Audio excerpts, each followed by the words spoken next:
You know, there's a story unfolding right now that most people are completely missing, and it has huge implications for all of us. Come January 1st, 2026, China is planning to tighten its grip on silver exports. Now, this isn't just some market rumor, it's a new rule, and it could seriously disrupt the supply of a metal that's absolutely critical for, well, everything, from our cars to our national defense. Just think about it for a second. That phone in your hand, the electric car you might be thinking about buying, even the solar panels you see popping up everywhere. Every single one of them depends on silver to work. And the ability to get that silver is about to get a whole lot more complicated. So while all the headlines are focused on other things, a really significant move is being made. Beijing is quietly rewriting the rules of the game for who gets this essential metal. And let me be clear, this isn't just about the price of a commodity going up. No, this is a strategic play, and it's creating a new flashpoint in the global race for technology. Okay, here's the date you really need to remember. January 1st, 2026. Because on that day, a brand new export control system just flips on. And what happens in those first 2 months of the year could very well determine who controls the next decade of manufacturing and technology. All right, so let's dig in. What exactly is the big deal about this particular New Year's Day? Well, it's not an outright ban on silver, and that's precisely what makes it so clever. It's a deadline that completely changes how silver gets out of China. So here is the smart part of the plan. China isn't saying no more silver exports. Instead, they're changing who is allowed to export. With these new rules, you need a special license. And to get that license, you have to be a massive company with a huge line of credit. What that does is it pushes all the smaller independent sellers out and funnels everything through a tiny, very controllable group. Suddenly, the scarcest thing isn't the silver itself, it's the permission slip to sell it. And this brings us to a really important point, because this is where a lot of people get it wrong. They hear China and metals, and they immediately think about mines. But the real power here, the actual control, it's not what's in the ground, it's what happens in the factory. The key to this whole thing is a process called refining. That's just the fancy word for turning the raw metal you dig out of the earth into the super pure, high-grade material that companies need to build modern electronics. Without the refining step, all that silver ore is basically just a pile of useless rocks to a tech company. This is probably the best way to think about it. Mining is like drilling a well and finding water. And there are wells all over the world. But refining, that's the purification plant. That's the valve that controls the pipes.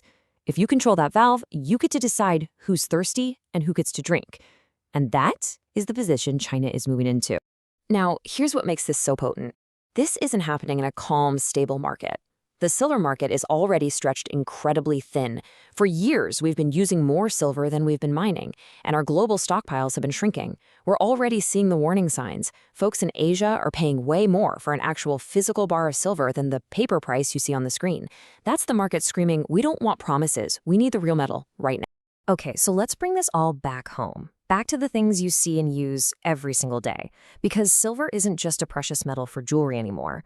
For our modern world, it's a fundamental building block. It conducts electricity better than anything else, which makes it pretty much irreplaceable for high-tech stuff. Let's just take one electric vehicle. Buried inside all of its complex computers, sensors, and power systems, you'll find about 30 grams of silver. That's nearly a troy ounce. Now I know that doesn't sound like a whole lot, does it? But just watch what happens when you start to scale it up. To build just 1 million electric cars, you need about 1 million troy ounces of silver. 1 million! And that's before you even think about the charging stations, the power grid upgrades, and all the other electronics that go along with them. The numbers get huge incredibly fast. And it's not just cars, not by a long shot. It is everywhere. It's inside your smartphone. It's the special paste that makes solar panels work efficiently.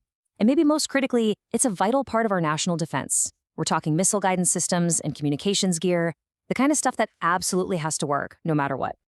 You know, this situation is changing all the time, and we are absolutely keeping a close eye on it. If you're finding this information valuable and you want to stay in the loop, please take a quick second to like, share, and subscribe. It really does help us out, and it guarantees you won't miss any updates as the story develops. All right, so let's talk about the big picture, weaponizing the supply chain. You have to ask the question, why is Beijing doing this?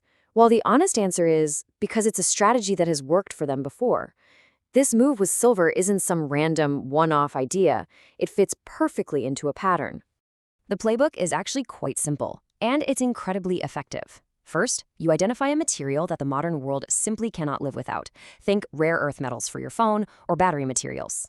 Next, you put strict export controls on it. That lets you squeeze the supply, figure out who the most important buyers are, and finally, use that control as leverage to get what you want at the negotiating table. And this right here, this is the West's Achilles heel.